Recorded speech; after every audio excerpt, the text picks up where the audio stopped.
ಏನು ಓದಿಲ್ಲ ಅಣ್ಣ. ಓದಿಲ್ಲ ಅಣ್ಣ. ಒಂದನೇ ಕ್ಲಾಸ್ ಹೋಗಿಲ್ಲ ಅಣ್ಣ ನಾನು.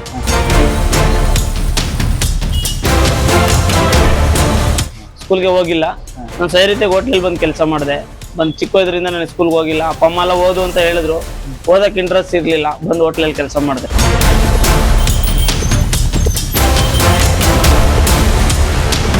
ಅಣ್ಣ ಬೆಂಗಳೂರಿಗೆ ಯಾವ ವಯಸ್ಸಲ್ಲಿ ಬಂದ್ರೆ? ಅಣ್ಣ ಬೆಂಗಳೂರಿಗೆ ನಾನು ಬಂದಾಗ ನನಗೆ 12ರಿಂದ 13 ವರ್ಷ ಅಣ್ಣ. ಸಿಕ್ಕಾಪಟ್ಟೆ ಪ್ರಾಬ್ಲಮ್. ಬೇರೆಯವ್ರ ಹತ್ರ ಕೆಲ್ಸಕ್ಕೆ ಹೋಗ್ತಾ ಇದ್ವಿ. ಕೆಲಸದಿಂದ ಬಂದು ಅಂಗಡಿಲಿ ಕೆಲಸ ಮಾಡ್ತಾ ಇದ್ವಿ. ಓನರ್ ಹತ್ರ ಕೆಲಸ ಮಾಡ್ತಾ ಇದ್ವಿ. ಅದೆಲ್ಲ ಚೆನ್ನಾಗಿತ್ತು. ಆಮೇಲೆ ನಾವೇ ಇಂಟ್ರೆಸ್ಟ್ ಮಾಡಿ ನಾವೇ ಏನೋ ಒಂದು ಬಿಸ್ನೆಸ್ ಮಾಡಬೇಕು, ನಾವು ಒಂದೇನೋ ಒಂದು ಮುಂದೆ ಬರಬೇಕು ಅನ್ನೋ ಲೆಕ್ಕಾಚಾರದಲ್ಲಿ ಮಾಡಿದ್ವಿ. ಎಲ್ಲ ಕ್ಲಿಕ್ ಆಯಿತು, ಎಲ್ಲ ಚೆನ್ನಾಗಿದ್ವಿ. ಪ್ರಯತ್ನ ಮಾಡಿದ್ರೆ ಯಾವುದು ಸುಖ ಬರಲ್ಲ. ನಾವು ಕಷ್ಟಪಟ್ಟರೆ ಮಾತ್ರ ಸುಖ ಬರೋದು. Hi hello friends, welcome back to ಹಾಲಿನ ಮಾಧ್ಯಮ ಯೂಟ್ಯೂಬ್ ಚಾನಲ್. ನಾನು ನಿಮ್ಮ ಗೆಳೆಯ ವಿನೋದ್. ಮೆಚ್ಚದ ಹೃದಯಗಳ ಮೆಚ್ಚಿಸುವ ಚಿಂತೆ ಆದರೂ ಏತಕ್ಕೆ, ಕಲಿಯುಗದಲ್ಲಿ ಪರಮಾತ್ಮನೇ ಮೆಚ್ಚದಿರುವಾಗ 10 ನಕ್ಕವರ ಮೆಚ್ಚಿಸುವ ಚಿಂತೆ ಆದರೂ ಏತಕ್ಕೆ. ಸೊ ಇಲ್ಲಿ 10 ನಕ್ಕವರ ಅನ್ನೋದನ್ನ ಏನಕ್ಕೆ ಯೂಸ್ ಮಾಡಿದೆ ಅನ್ನೋದನ್ನ ಕಮೆಂಟ್ ಬಾಕ್ಸಲ್ಲಿ ತಿಳಿಸಿ. ಸೊ ಇವತ್ತು ಆರ್ಟ್ ಟಿಪ್ಸ್ ಬಿಸ್ನೆಸ್ ಬಗ್ಗೆ ಇನ್ಫಾರ್ಮೇಶನ್ ತಿಳಿಸೋಕೆ ಬಂದಿದ್ದೀನಿ. ಸೊ ಬನ್ನಿ ಅವ್ರನ್ನ ಪರಿಚಯ ಮಾಡಿಕೊಡ್ತೀನಿ.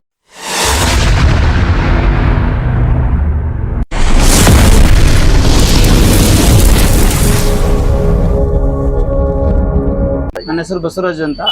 ನಾವು ಇಲ್ಲಿ ಬಂದು 15ನೇ ವರ್ಷದಲ್ಲಿ ನಾವು ಬೆಂಗಳೂರಿಗೆ ಬಂದಿರೋದು. ಇಲ್ಲಿ ಬಂದು 5 ವರ್ಷ ಆಯಿತು. ಚಿಪ್ಸ್ ಅಂಗಡಿ ಮಾಡಿದ್ವಿ ಇಲ್ಲಿ ಚೆನ್ನೈನಪಳ್ಳಿ ಸರ್ಕಲ್ಲು. ಚಿಪ್ಸ್ ಅಂಗಡಿ, ಬಸವೇಶ್ವರ ಆರ್ಟ್ ಚಿಪ್ಸ್ ಅಂಗಡಿ. ಫ್ಯಾಮಿಲಿ ಎಲ್ಲ ನೋಡ್ಕೋತಾರೆ. ಅಪ್ಪ ಅಮ್ಮನ ಸಪೋರ್ಟ್ ಚೆನ್ನಾಗಿದೆ, ಎಲ್ಲ ಮಾಡ್ತಾವ್ರೆ. ಫ್ಯಾಮಿಲಿ ಸಪೋರ್ಟ್ ಇದೆ. ಫ್ಯಾಮಿಲಿ ಸಪೋರ್ಟ್ ಇದೆ ಅಣ್ಣ. ಅಣ್ಣ ಮುಂಚೆ ಬೆಂಗಳೂರು ತುಂಬಾ ಕಷ್ಟ ಅನಿಸ್ತು ನಿಮ್ಗೆ ಬಂದಾಗ? ಹೌದು. ಬಟ್ ಈಗ ಪ್ರೆಸೆಂಟ್ ಏನ್ ಅನಿಸ್ತಿದೆ ಅಣ್ಣ ಬೆಂಗಳೂರು ಬಗ್ಗೆ? ಅಣ್ಣ ಬೆಂಗಳೂರು ಬಗ್ಗೆ ಏನಿಲ್ಲ. ನಮ್ಮ ವ್ಯವಹಾರಕ್ಕೆ ನಾವು ಲೆಕ್ಕಾಚಾರ, ನಾವು ಟಾರ್ಗೆಟ್ ನಲ್ಲಿ ನಾವು ವ್ಯವಹಾರ ಮಾಡ್ಕೊಂಡು ನಾವು ಸ್ವಂತ ನಮ್ಮ ಕೈಯಲ್ಲಿ ನಾವು ಮಾಡ್ಕೊಂಡು ಹೋಗ್ತಾ ಇದ್ರಿ ಯಾವ್ದು ಕಷ್ಟ ಬರಲ್ಲ ಅಣ್ಣ. ನಾವ್ ಇಲ್ದೇ ಇರೋದನ್ನ ಏನಾದ್ರು ತೊಂದರೆ ಮಾಡ್ಕೊಂಡು ಹೋದ್ರಿ ಎಲ್ಲಾ ತರದಲ್ಲೂ ಕಷ್ಟ ಬರ್ತದೆ.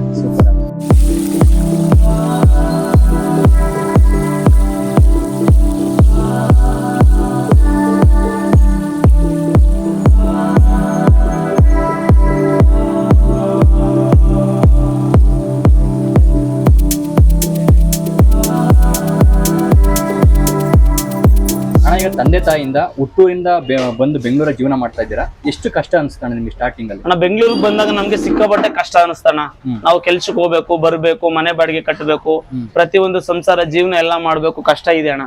ಕಷ್ಟ ಯಾವ್ದು ಇಲ್ಲದೆ ಕಷ್ಟ ನಾವು ಪ್ರಯತ್ನ ಮಾಡದೆ ಯಾವ್ದು ಸುಖ ಬರಲ್ಲ. ನಾವು ಕಷ್ಟಪಟ್ರೆ ಮಾತ್ರ ಸುಖ ಬರೋದು.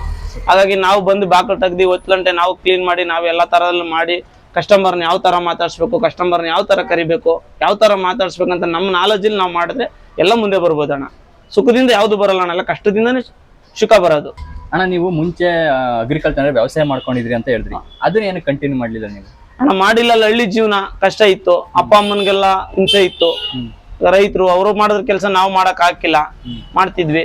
ಬಟ್ ಹಾಗಾಗಿ ನಾವು ಎಲ್ಲಾರು ಬೆಂಗಳೂರಿಗೆ ಹೋಗಿದ್ದಾರೆ. ನಾವು ಬೆಂಗಳೂರಲ್ಲಿ ಹೋಗಿ ಏನೋ ಒಂದ್ ಮಾಡ್ಬೇಕು, ಅಪ್ಪ ಅಮ್ಮ ಹಳ್ಳಿಲೇ ಇರ್ಲಿ, ನಾವು ಹೋಗಿ ಏನೋ ಒಂದ್ ಪ್ರಯತ್ನ ಮಾಡ್ಬೇಕಂತ ಬಂದಿದೀವಿ ಅಣ್ಣ. ಬಂದು ಸಾಧನೆ ಮಾಡಿದೀವಿ.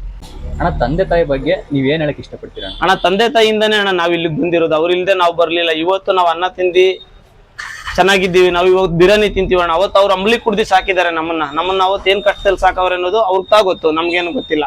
ಇವತ್ತೆಲ್ಲ ಚೆನ್ನಾಗಿದ್ದೀವಿ, ನಾವು ಬಿರಿಯಾನಿನೇ ಬೇಕು ಅಂತೀವಿ. ಅವತ್ತು ಅವ್ರ ಊಟಕ್ಕೆ ಟೈಮ್ಗೆ ಊಟ ಇರ್ಲಿಲ್ಲ, ಕಷ್ಟ ಬಿದ್ದು ಸಾಕವ್ರೆ. ಅವ್ರನ್ನು ಚೆನ್ನಾಗಿ ನೋಡ್ಕೋಬೇಕು, ನಮ್ಮ ಫ್ಯಾಮಿಲಿನೂ ಚೆನ್ನಾಗಿರ್ಬೇಕು, ನಾವು ಚೆನ್ನಾಗಿರ್ಬೇಕು ಅಣ್ಣ. ನಮ್ಮ ಲೆಕ್ಕಾಚಾರದಲ್ಲಿ ನಾವು ಮಾಡ್ಕೊಂಡು ಹೋಗ್ಬೇಕು ಅಣ್ಣ. ನೀವು ಎಲ್ಲರಂತೆ ಶೋಕಿ ಮಾಡ್ಕೊಂಡು ಜೀವನ ಮಾಡ್ಬೋದಾಯ್ತು. ನೀವು ದುಡಿಬೇಕು ಅಂತಾನೆ ಹಠ ಬಂತು ನಿಮ್ಗೆ? ಹೌದು ಅಣ್ಣ. ಎಲ್ಲರೂ ಚೆನ್ನಾಗಿ ನಾವು ಶೋಕಿ ಮಾಡ್ಬೇಕಂಗಿದ್ರೆ ಅಪ್ಪ ಅಮ್ಮ ಊರಲ್ಲಿ ಇದ್ರು ಅಣ್ಣ, ಏನ್ ಬೇಕಾದ್ರೂ ಶೋಕಿ ಮಾಡ್ಬೋದಾಗಿತ್ತು. ಈಗ ನಮ್ಗೇನು ಸಂಪಾದನೆ ಇದೆ, ನಾವು ಏನ್ ಬೇಕಾದ್ರೂ ಶೋಕಿ ಮಾಡ್ಬೋದು. ನಾವು ಶೋಕಿ ಮಾಡ್ದಲ್ಲಿ ಏನು ಸುಖ ಇಲ್ಲ ಅಣ್ಣ. ಕಷ್ಟ ಬಿದ್ದಿ ಫ್ಯಾಮಿಲಿ ಅಪ್ಪ ಅಮ್ಮ ಅವತ್ತೇನ್ ಕಷ್ಟ ಬಿದ್ದಿದ್ರು ಅವ್ರನ್ನ ಯಾವ ತರ ನೋಡ್ಕೋಬೇಕು, ಅವ್ರನ್ನ ಚೆನ್ನಾಗಿ ನೋಡ್ಕೊಂಡ್ರೆ ನಮ್ಗೂ ಆಶೀರ್ವಾದ ಕೊಡ್ತಾರೆ. ನಾವು ಅವ್ರನ್ನ ಕಾಟಾಚಾರ ಮಾಡಕ್ ಹೋದಾಗ ನಮ್ಗೆ ಎಲ್ಲೋದ್ರೂ ಒಳ್ಳೇದಾಕಿಲ್ಲ. ಅವ್ರನ್ನ ಚೆನ್ನಾಗಿ ನೋಡ್ಕೋಬೇಕು ಫಸ್ಟ್. ಅವ್ರನ್ನ ಚೆನ್ನಾಗಿ ನೋಡ್ಕೊಂಡ್ರೆ ನಮ್ಗೆ ಮುಂದಕ್ಕೆ ಚೆನ್ನಾಗಿದೆ, ಸಪೋರ್ಟ್ ಇದೆ.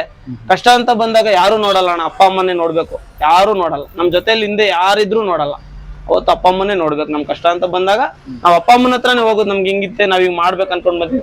ಈ ನಾವು ಬಿಸ್ನೆಸ್ ಸ್ಟಾರ್ಟ್ ಮಾಡುವಾಗ್ಲೂ ಅವ್ರನ್ನ ಕೇಳಿನೇ ನಾವು ಮಾಡಿರೋದು. ಏನು ನಾವ್ ಈಗ ಬಿಸ್ನೆಸ್ ಮಾಡ್ತಾ ಇದೀವಮ್ಮ, ನಾವು ಬೇರೆಯವ್ರ ಹತ್ರ ಕೆಲಸ ಮಾಡೋದು ಬೇಡಪ್ಪ, ನಾವು ನಮ್ ಕಾಲ್ ಮೇಲೆ ನಾವು ನಿಂತ್ಕೊಂಡು ನಾವ್ ವ್ಯವಹಾರ ಮಾಡ್ಬೇಕು ಅನ್ಬಿಟ್ಟೆ ಮಾಡಿದಣ. ಅಂದ್ರೆ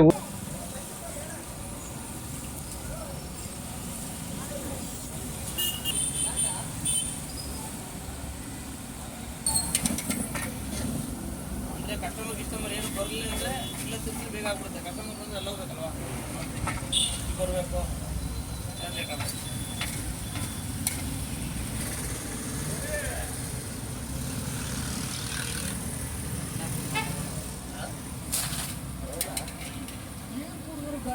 ಗಾಡಿ ಅಡುಗೆ ಇರ್ತದಲ್ಲ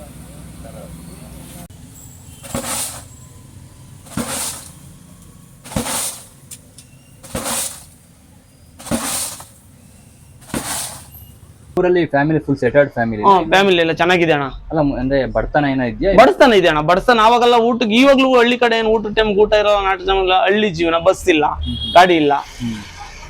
ಈಗಾದ್ರೂ ಗಾಡಿ ಅನ್ನೋದಾದ್ರೂ ನೋಡಿದೀವಿ ಅಣ್ಣ. ನಮ್ಗೆ ಅಲ್ಲಿ ಸೈಕಲ್ ಇರ್ಲಿಲ್ಲ ಅಣ್ಣ ನಮ್ ಟೈಮಲ್ಲಿ. ಅಂತದ್ರಲ್ಲೆಲ್ಲ ಸಾಕಿ ಅವರು ಹೊತ್ಕೊಂಡು ಹೋಗಿ ನಮ್ಮನ್ನ ಕಂಕ್ಳಲ್ಲಿ ಊಟ ಮಾಡಿಸಿ ಸಾಕಿ ಎಲ್ಲ ಮಾಡೋರಣ್ಣ. ಇವತ್ತು ಅವ್ರಿಗೆ ನೆಮ್ಮದಿ ಕೊಡ್ಬೇಕಷ್ಟೇ. ನಾವು ಸ್ವಂತ ಸಂಪಾದನೆ ಮಾಡಿ ನಾವು ನೆಮ್ಮದಿ ಇಕ್ಬೇಕು ಅವ್ರಿಗೆ. ಅಣ್ಣ ಪ್ರತಿಯೊಬ್ಬ ಹುಡುಗಂಗೂ 20 ಇಂದ 25ನೇ ವಯಸ್ಸು ಅನ್ನೋದು ಎಷ್ಟು ಮುಖ್ಯ ಆಗುತ್ತೆ ಅಣ್ಣ? 20-25 ವರ್ಷ ಅಂದ್ರೆ ಅದೇ ದುಡಿಯೋಂತ ಏಜ್ ಅಣ್ಣ. ಹುಮ್ಮಸ್ ಇರುತ್ತೆ, ದುಡಿಬೇಕು, ನಾವು ಸಂಪಾದನೆ ಮಾಡ್ಬೇಕು, ನಾವು ಅನ್ನೋದು ಇರಬೇಕು, ಬ್ಯಾಕ್ ಗ್ರೌಂಡ್ ಸಪೋರ್ಟ್ ಇರಬೇಕು. ವೈಫ್ ಇದ್ರೆ ವೈಫ್ ಸಪೋರ್ಟ್ ಚೆನ್ನಾಗಿದೆ ನಮ್ಗೆ. ಎಲ್ಲಾ ತರದಲ್ಲೂ ಬರ್ತಾರೆ, ಹೆಲ್ಪ್ ಮಾಡ್ತಾರೆ, ಎಲ್ಲಾ ತರನು ಮಾಡ್ತಾರೆ. ಮನೇಲಿ ಕೆಲ್ಸಕ್ಕೆ ಹೋಗಲ್ಲ, ಮನೇಲಿ ಇರ್ತಾರೆ, ಬರ್ತಾರೆ, ಅಂಗಡಿಲೆಲ್ಲ ಹೆಲ್ಪ್ ಮಾಡ್ತಾರೆ, ಸಪೋರ್ಟ್ ಮಾಡ್ತಾರೆ. ಸಂಜೆ ಮಕ್ಳು ಮಡಿಕೊಂಡು ಎಲ್ಲ ಬಿಸ್ನೆಸ್ ಮಾಡ್ತಾ ಇದೀವಿ ಅಣ್ಣ. ಸಾಯಂಕಾಲ ಟೈಮಲ್ಲಿ ಅವರು ಬರ್ತಾರೆ, ಮಾಡ್ತಾರೆ. ವೈಫ್ ಸಪೋರ್ಟ್ ಚೆನ್ನಾಗಿದೆ ಅಣ್ಣ, ತಂದೆ ತಾಯಿ ಸಪೋರ್ಟ್ ಇದೆ, ಮತ್ತೆ ಹೆಂಡತಿ ಸಪೋರ್ಟ್ ಚೆನ್ನಾಗಿದೆ. ಹಾಗಾಗಿ ಮಾಡ್ತಾ ಇದೀವಿ ಅಣ್ಣ. ನಿಮ್ ಪ್ರಕಾರ ಒಬ್ಬ ಮಿಡಲ್ ಕ್ಲಾಸ್ ಹುಡುಗ 25ನೇ ವಯಸ್ಸು ಒಳಗಡೆ ಮದುವೆ ಆಗೋದು ಒಳ್ಳೇದ ಕೆಟ್ಟದಾನೆ?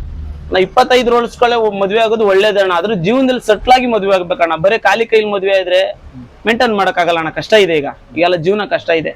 ಏನೋ ಒಂದ್ ಸ್ವಂತ ಬಿಸ್ನೆಸ್ ಅಂತ ಏನೋ ಒಂದ್ ಮಾಡಿದ್ರೆ ಲೈಫ್ ಚೆನ್ನಾಗಿರುತ್ತೆ. ಒಬ್ಬರ ಹತ್ರ ಕೆಲಸ ಮಾಡಿದ್ರೆ 15,000 ಸಂಬಳ ತಗೊಂಡ್ರು, 20,000 ಸಂಬಳ ತಗೊಂಡ್ರು ಒಂದ್ ಫ್ಯಾಮಿಲಿ ಮೇಂಟೈನ್ ಮಾಡಕ್ ಆಗಲ್ಲ. ಕಷ್ಟ ಇದೆ, ಕಷ್ಟ ಇದೆ. ಅದರಲ್ಲಿ ಬೆಂಗಳೂರಲ್ಲಿ ತುಂಬಾ ಕಷ್ಟ ಇದೆ. ಮನೆ ಬಾಡಿಗೆ, ಅಂಗಡಿ ಬಾಡಿಗೆ, ಮಕ್ಳು ಫೀಸು ಇವೆಲ್ಲ ಹಿಂಸೆ ಇದೆ ಅಣ್ಣ. ಅದು 20,000 1 ಲಕ್ಷ ಸಂಬಳ ತಗೊಂಡವರು ಕಷ್ಟ ಇದೆ ಅಣ್ಣ ಈ ಟೈಮಲ್ಲಿ. ಆದ್ರೂ ಏನ್ ಲೆಕ್ಕಾಚಾರದಲ್ಲಿ, ಫ್ಯಾಮಿಲಿ ಲೆಕ್ಕಾಚಾರದಲ್ಲಿ ಇದ್ರೆ ಮಾತ್ರ, ಬೇರೆ ತರ ಸೋಕಿ ಇದ್ರೆ ಅದು ಸಾಕಾಗಲ್ಲ ಅಣ್ಣ. ಕಷ್ಟ ಇದೆ ಅಣ್ಣ. ನೀವು ಅವಲ್ಲಿ ಹೇಳಿದ್ರಿ 25ನೇ ವಯಸ್ಸೊಳಗಡೆ ಸೆಟಲ್ ಆಗಿದ್ರೆ ಮದುವೆ ಆಗ್ಬೋದು ಅಂತ. ಬಟ್ ಅಟ್ ಪ್ರೆಸೆಂಟ್ ಸಿಚುವೇಶನ್ ಈಗ ಹೆಂಗಿದೆ ಅಂದ್ರೆ, ಎಜುಕೇಶನ್ ಮುಗಿಸೋದು 22 ಇಂದ 23 ವರ್ಷ ಆಗುತ್ತೆ. ಅವ್ನು ಜಾಯಿನ್ ಆದಾಗ ಒಂದು 15 ಇಂದ 20 ಸಾವಿರ ಸಂಬಳ ಕೊಡ್ತಾರೆ. ಯಾವ ರೀತಿ ಸೆಟಲ್ ಆಗ್ತಾನೆ ಅವ್ನು ಯಾವ ರೀತಿ ಸೆಟ್ಲ್ ಆಗಂತಂದ್ರೆ, ಅವರು ಮೇಂಟೆನೆನ್ಸ್ ಅಲ್ಲಿ ಇರುತ್ತೆ. ಬಟ್ ಸೆಟ್ಲ್ ಆಗೋಕ್ ಸಾಧ್ಯ ಇಲ್ಲ. ಯಾಕೆ ಅಂತಂದ್ರೆ ಏನಂದ್ರೆ, ಇವತ್ತಿನ ಕಾಲದಲ್ಲಿ ಹಾಲು, ಮೊಸರು, ತರಕಾರಿ ಎಲ್ಲಾ ತರದಲ್ಲೂ ರೈಟ್ ಇದೆ ಅಣ್ಣ. ಹಳ್ಳಿ ಜೀವನ ಆದ್ರೆ ಊಟ ನಿದ್ದೆ 2 ಮಾತ್ರ ಮಾಡ್ಬೋದು. ಜೀವನ ಚೆನ್ನಾಗಿದೆ, ಏನು ಕೊಂಡಂಗಿಲ್ಲ. ಇಲ್ಲಿ ಪ್ರತಿಯೊಂದು ಕೊಂಡ್ಬೇಕಣ್ಣ, ಎಲ್ಲ ಕೊಂಡು ಮಾಡ್ಬೇಕು. ಈಗ ನಮಗೆ ಫ್ಯಾಮಿಲಿ ಸಪೋರ್ಟ್ ಇದೆ, ತಂದೆ ತಾಯಿ ಸಪೋರ್ಟ್ ಇದೆ, ಎಲ್ಲಾ ತರದಲ್ಲೂ ಸೌಕರ್ಯ ಮಾಡ್ತಾರೆ. ಈಗ ಮಕ್ಳಿಲ್ ಬೆಂಗಳೂರಲ್ಲಿ ಅವ್ರಂತ ಎಲ್ಲಾ ತರ ಸೌಕರ್ಯ ಮಾಡ್ತಾರೆ. ಬಟ್ ಎಲ್ಲ ನಾವು ಕೊಂಡು ಮಾಡ್ತೀನಿ ಅಂತಂದ್ರು ನಾವು ಬಿಸ್ನೆಸ್ ಮಾಡಿನೂ ಸಾಧನೆ ಏನು ಮಾಡಕ್ಕಾಗಲ್ಲ ಅಣ್ಣ. ಕಷ್ಟ ಇದೆ ಬೆಂಗಳೂರು. ನಿಮ್ಗೆ ಲವ್ ಸ್ಟೋರಿ ಅಂತ ಏನಾದ್ರು ಇತ್ತ ಅಣ್ಣ? ಇಲ್ಲ ಅಣ್ಣ, ಅವೆಲ್ಲ ಏನಿಲ್ಲ. ಲವ್ ಸ್ಟೋರಿ, ಲವ್ ಮಾಡೋದು ಇದು ಅವೆಲ್ಲ ಏನಿಲ್ಲ ಅಣ್ಣ. ಸ್ವತಂತ್ರದಲ್ಲಿ ಜೀವನ ನಾವು ಮುಂದಕ್ಕೆ ಬರ್ಬೇಕು ಅಂತ ಟಾರ್ಗೆಟ್ ಮಾಡ್ಕೊಂಡೆ ಬಂದಿದ್ದು. ಅವೆಲ್ಲ ಏನು ಮಾಡಿಲ್ಲ ಅಣ್ಣ. ಅಪ್ಪ ಅಮ್ಮ ನೋಡಿದ್ರು ಹುಡುಗಿ, ಅಪ್ಪ ಅಮ್ಮ ನೋಡಿ ಹುಡುಗಿ ಒಪ್ಪಿನೇ ಮಾಡ್ಕೊಂಡಿರ್ತಾನ. Arrange marriage? Arrange marriage. ಅಣ್ಣ ನಿಮ್ ಪ್ರಕಾರ ಮದ್ವೆ ಆಗೋ ಹುಡುಗಿಲಿ ಏನೆಲ್ಲ ಕ್ವಾಲಿಟೀಸ್ ಇರ್ಬೇಕು ಅಂತ ಎಕ್ಸ್ಪೆಕ್ಟ್ ಮಾಡ್ತಾರ? ಅದೆಲ್ಲ ಏನಿಲ್ಲ, ಅವ್ರ ಮೇಲೆ ಡಿಪೆಂಡ್ ಹೋಗುತ್ತೆ ಅಣ್ಣ. ಕೆಲವರು ಸೋಕಿ ಮಾಡೋದ್ರಲ್ಲಿ ಇರ್ತಾರೆ, ಕೆಲವರು ಗಂಡ ಮಕ್ಳು ಜೀವನ ಅನ್ನೋದು ಒಂದು ಲೆಕ್ಕಾಚಾರ ಇರ್ತದೆ. ಜೀವನ ಮಾಡ್ಕೊಂಡು ಹೆಂಡ್ರು ಗಂಡ ಇಬ್ರು ಅಂಡರ್ಸ್ಟ್ಯಾಂಡ್ ಅಲ್ಲಿ ಹೋದ್ರೆ ಯಾವ್ದು ಬರಲ್ಲ ಅಣ್ಣ. ಯಾರು ಬರೋಕ್ ಆಗಿಲ್ಲ. ಅವರೆಲ್ಲ ಏರ್ಪೇರಾದಾಗ ತಾನೆ ಎಲ್ಲ ಸಮಸ್ಯೆ ಬರೋದು. ಎಲ್ಲರಿಗೂ ಸಮಸ್ಯೆ, ಮಾಡಿದವ್ರಿಗೆ ನೋಡಿದವ್ರಿಗೆ ಎಲ್ಲರಿಗೂ ಸಮಸ್ಯೆ ಅಲ್ಲಿಂದಾನೇ ಬರೋದು. ನಾವು ಬರ್ಲಿ, ಒಂದ್ ಒಳ್ಳೇದೇ ಬರ್ಲಿ, ಕೆಟ್ಟದೇ ಬರ್ಲಿ, ಯಾವ್ದೇ ಬರ್ಲಿ, ನಾವು ಮುಂದಿನ ಜೀವನ ನಾವು ಸಾಕೊಂಡು ಹೋಯ್ತಾ ಇದ್ರೆ ಯಾವ್ದು ಬರಲ್ಲ. ಆರಾಮಾಗಿರ್ಬೋದು, ಏನ್ ತೊಂದ್ರೆ ಇಲ್ಲ. ವೈಫ್ ಗಂಡ ಹೆಂಡ್ರು ಸಪೋರ್ಟ್ ಚೆನ್ನಾಗಿರ್ಬೇಕಷ್ಟೇ. ಹೆಂಡತಿ ಸಪೋರ್ಟ್ ಇರ್ಬೇಕು. ಅವ್ರು ಮಾಡ್ಲಿ ಮಾಡದವಾಗ್ಲಿ ಅವ್ರು ದುಡ್ದೇ ಕೊಟ್ಟು ಸಪೋರ್ಟ್ ಮಾಡ್ಬೇಕು ಅನ್ನೋದಿಲ್ಲ. ನಾನ್ ಇದ್ದೀನಿ ನೀನ್ ನಡಿ ಅನ್ನೋ ಲೆಕ್ಕಾಚಾರ ಇರ್ಬೇಕು ಹೆಂಡತಿ ತಾವ್ ಮಾತ್ರ. ಸೂಪರ್. ಹೌದು. ಇವತ್ತು ಹೆಣ್ ಕೊಡೋ ತಂದೆ ತಾಯಿ ಏನಂತ ಎಕ್ಸ್ಪೆಕ್ಟ್ ಮಾಡ್ತಾ ಇದ್ರೆ ಅಂದ್ರೆ, ಹಳ್ಳಿಯಾಗಿ ಬರೋನಲ್ಲಿ ಏನಂದ್ರೆ ಒಂದು ಸರ್ಕಾರಿ ನೌಕರಿ ಇರ್ಬೇಕು, ಒಂದ್ 50,000 ಸಂಬಳ ಇರ್ಬೇಕು, ಊರಲ್ಲಿ ಒಂದ್ 5 ಎಕರೆ 10 ಎಕರೆ ಜಮೀನು ಇರ್ಬೇಕು, ಈ ತರ ಎಲ್ಲ ಎಕ್ಸ್ಪೆಕ್ಟ್ ಮಾಡ್ತಾ ಇದಾರೆ. ಒಂದ್ 25ನೇ ವಯಸ್ಸಿನ ಹುಡುಗನಲ್ಲಿ ಇಷ್ಟೆಲ್ಲ ಕ್ವಾಲಿಟೀಸ್ ಇರಕ್ ಆಗುತ್ತಾನೆ? ಯಾಕಂದ್ರೆ ಅವ್ನ ಎಜುಕೇಶನ್ ಮುಗಿಯೋದು 23 ವರ್ಷ, 24ನೇ ವಯಸ್ಸು. ಅವ್ನು ಶುರು ಮಾಡಿದ್ರೆ, ಜಾಬ್ ಅಂತ ಶುರು ಮಾಡಿದ್ರೆ 25ನೇ ವಯಸ್ಸಲ್ಲಿ ಶುರು ಮಾಡ್ತಾನೆ. ಅವ್ನ 50,000 ಸಂಬಳ ಎಲ್ಲಿಂದ ಎಕ್ಸ್ಪೆಕ್ಟ್ ಮಾಡ್ಬೋದು? ಆಗಲ್ಲ ಅಣ್ಣ, ಅದು ಕಷ್ಟ ಇದೆ. ಅದು ಎಲ್ಲಿ ಮಾಡ್ತಾರಣ್ಣ, ಅದೇನು ಮಾಡಕ್ಕಾಗಲ್ಲ. ಅಷ್ಟೇ ಇರ್ಬೇಕು, ನನ್ನ ಮಗಳು ಹಂಗೆ ಇರ್ಬೇಕು, ಹಿಂಗೆ ಇರ್ಬೇಕು ಅಂತಾರೆ. ನೆಮ್ಮದಿ ಅಂತ ಅನ್ನೋದು ಒಳ್ಳೇದು. ಯಾವ್ದು ಗುಣ ಮನಸ್ಥಾನ ಎಲ್ಲಿ ಚೆನ್ನಾಗಿರುತ್ತೆ, ಗಂಡ ಹೆಂಡ್ರು ಎಲ್ಲಿ ತನಕ ಚೆನ್ನಾಗಿರ್ತಾರೆ ಅದೇ ಆಸ್ತಿ ಅಂತಸ್ತ ಅಂತ ಮಾಡ್ಬೇಕಣ್ಣ. ಎಲ್ಲಾರ ಮೇಲೂ ಬಿಸ್ನೆಸ್, ಜಮೀನ್ ಇರ್ಬೇಕು, ಮನೆ ಇರ್ಬೇಕು, ನನ್ನ ಹಳ್ಳಿ ಹಂಗೆ ಇರ್ಬೇಕು, ಹಿಂಗೆ ಇರ್ಬೇಕು ಅಂತಂತಾರೆ. ಅದೆಲ್ಲ ಆಗಲ್ಲ. ಅದು ಹೆಂಡತಿ ಗಂಡ ಇಬ್ರು ಅಂಡರ್ಸ್ಟ್ಯಾಂಡ್ ಅಲ್ಲಿ ಇದ್ರೆ ಅದೇ ಆಸ್ತಿ, ಅದೇ ಅಂತಸ್ತು, ಅದೇ ಮನೆ, ಎಲ್ಲ ಅದೇ. ಅವ್ರು ಚೆನ್ನಾಗಿದ್ದಾಗ ಎಲ್ಲ ಇರ್ತದೆ. ಚೆನ್ನಾಗಿರಲ್ಲ, ಫ್ಯಾಮಿಲಿ ಚೆನ್ನಾಗಿರಲ್ಲ, ಎಲ್ಲ ಇರ್ತದೆ. ಆಸ್ತಿ ಇರುತ್ತೆ, ಸೈಟ್ ಇರುತ್ತೆ, ಮನೆ ಇರುತ್ತೆ, ಎಲ್ಲ ನೆಮ್ಮಸ್ತಾರೆ. ಲಾಸ್ಟ್ ಅಲ್ಲಿ ಹೆಂಡತಿ ಗಂಡ ಚೆನ್ನಾಗಿರಲ್ಲ, ಏನ್ ಮಾಡ್ತಾರಣ್ಣ ಅದೆಲ್ಲ? ಕೆಲವ್ರು ಹೆಂಗೆ ಹಣ ನೋಡಿ ಕೊಟ್ಟಿರ್ತಾರೆ. ಹೌದು. ಬಟ್ ಗುಣ ಇರಲ್ಲ. ಆ ಮುಂದೆ ಸಂಸಾರ ಹೌದು ತುಂಬಾ ಕೆಟ್ಟೋಗುತ್ತೆ. ಅಂಡರ್ಸ್ಟ್ಯಾಂಡ್, ಗಂಡ ಹೆಂಡತಿ ಅಂಡರ್ಸ್ಟ್ಯಾಂಡ್ ಇದ್ದಾಗ ಯಾವ ಆಸ್ತಿನೂ ಬೇಡ, ಅಂತಸ್ತು ಬೇಡ, ಗಂಡ ಹೆಂಡತಿ ಇಬ್ರು ಚೆನ್ನಾಗಿದ್ರೆ ಅದರಂತ ಒಳ್ಳೆ ಕೆಲಸ, ಆಸ್ತಿ, ಮನೆ ಎಲ್ಲ ಪ್ರತಿಯೊಂದು ಅದೇನೆ. ಎಲ್ಲ ಇರುತ್ತೆ, ಮನೆ ಇರ್ತದೆ, ಸೈಟ್ ಇರ್ತದೆ, ನೆಮ್ಮದಿ ಇರಲ್ಲ. ಮನೇಲಿ ಏನೋ ಮಾಡ್ತಾರೆ, ಅವರೇ ಒಂದಂತಾರೆ, ಇವರೇ ಒಂದಂತಾರೆ, ಅಂಡರ್ಸ್ಟ್ಯಾಂಡ್ ಇರಲ್ಲ. ಅತ್ತೆ ಒಂಥರ ಅಂತಾರೆ, ಮಾವ ಒಂಥರ ಅಂತಾರೆ. ಅದು ಪ್ರಯೋಜನ ನಿಲ್ತದೆ. ಅಂದ್ರೆ ಅಂಡರ್ಸ್ಟ್ಯಾಂಡಿಂಗ್ ಅಂತ ಇದ್ರೆ ಹೌದು, ನಾವು ಆಸ್ತಿನ ಸಂಪಾದನೆ ಮಾಡ್ಬೋದು. ಅಂಡರ್ಸ್ಟ್ಯಾಂಡ್, ನಾನ್ ಇದ್ದೀನಿ, ಗಂಡ ಅಂತ ನನ್ಗೆ ಹೆಂಡತಿ, ನಾನ್ ಇದ್ದೀನಿ, ನೀನ್ ಏನ್ ಬೇಕಾದ್ರೂ ಮಾಡು, ನಾನು ಇರ್ತೀನಿ, ನೀನ್ ಹಿಂದೆ ಅಂತಂದ್ರೆ ಅದರಂತ ಸಪೋರ್ಟ್, ಆಸ್ತಿ ಅಂತ ಬೇರೆ ಯಾವ್ದು ಅಲ್ಲ ಅಣ್ಣ. ಯಾಕೆ ನಿಮಗೆ ಈ ಆರ್ಟ್ ಟಿಪ್ಸ್ ಬಿಸ್ನೆಸ್ ಶುರು ಮಾಡಬೇಕು ಅಂತ ಅನಿಸ್ತಾ? ಈ MTV ಸಿಟಿ ಯುಗದಲ್ಲಿ ಖುಷಿಯಾಗಿರ್ಬೇಕು.